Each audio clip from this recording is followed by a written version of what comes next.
Hey everyone, it's Friday right now. We're in the middle of sort of a coronavirus thing going on around the world right now. Everybody's kind of locking themselves up and everything, which is kind of wild. Last time I talked, it was probably around the 5-minute mark. It was a little thick, right? So I've been working over the past couple days. I haven't really updated you because it's been kind of crazy just with everything going on. And I've been kind of prepping my house and stuff. I mean, we're not like afraid or anything, but you know, just been juggling kids and life. And anyway, but I have been working. I just haven't made time to sort of video journal it. So I got my notebook here because I did write down the process a little bit, but I'm gonna elaborate to you as to what that was. So it was around 5 minutes. Gave it to the director. We had a chat about it, and he helped me out with some directional things to get me back on course. So sometimes when you get in these zones, you tend to all right, you find a path and you follow that path, and it works, but it might not be the exact direction, but it's close. So we got to a point where I had all the bytes in there, but it wasn't necessarily in the order that they needed to be. He saw something different, I saw something different. We came together, we chatted about it, we powwowed, we teamworked it. We didn't, you can't be creative on an island. You need people around you to feed back into you so you can get back on course. So that's what I did. He's basically like, all right, I love this section. I think we have all the sections we need. We need to find a way to pull us in quicker, to have more storyline with the characters versus like being more heavy-handed on the product, because I can sometimes be heavy-handed on product because, let's face it, I'm a commercial editor. A lot of stuff is branding and stuff like that. So this one, he wanted to be more character-driven, which is great. Love that idea. So we moved some sound bites to the beginning to focus more on the characters, more on the students in this video.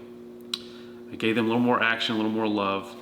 After watching this thing about 20,000 times, about a good solid 15 to 20 times, watching it all the way through, I thought to myself, you know what?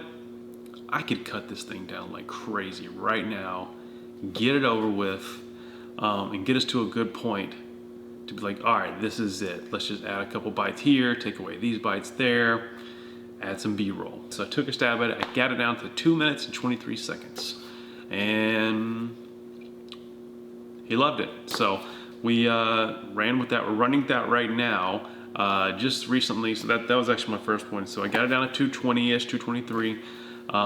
It flows nicely. Try to cover a couple different pieces of music. 2 minutes is a long time this day and age, especially for a brand video with so many moving parts. I did take a stab at B-roll yesterday, and there was a lot of long flowy shots in it. I love long flowy shots. I love holding on the shots, but this one needed to be a little bit quippier, a little bit snappier, like quick cuts, to really keep this thing moving, because it could get a little sluggish, and we wanted to keep it visually interesting and driving and really hitting home that this is exciting. So here's some sort of resources I've used to get through this process. Frame.io has been a huge help. It was actually used in Dropbox there for a little while, but the director really likes the way the Frame.io is used and the way it lays out and how easy it is. And I agree 100%. I love Frame.io. I use it for majority of my client work. It's great. It's fantastic. Next up, I used Resolve, which is a stock website where you can get some stock video. They have great high quality stock video. They have the cheesy stuff too. Don't worry if you're into that cheesy stuff. They have some great stock footage to use. Right now we're primarily using them as placeholders, so some macro shots, some high speed shots, and some other sort of textury shots to really tell the story. They're just kind of placeholders right now until the director can get back out with his camera and shoot some more B-roll that's missing right now. But I use Resolve all the time for a lot of political spots that I edit. I use it always, and it's great for that stuff. So Resolve.com is the place to go. Other tools I've used so far, obviously Premiere. I'm using that right now to edit.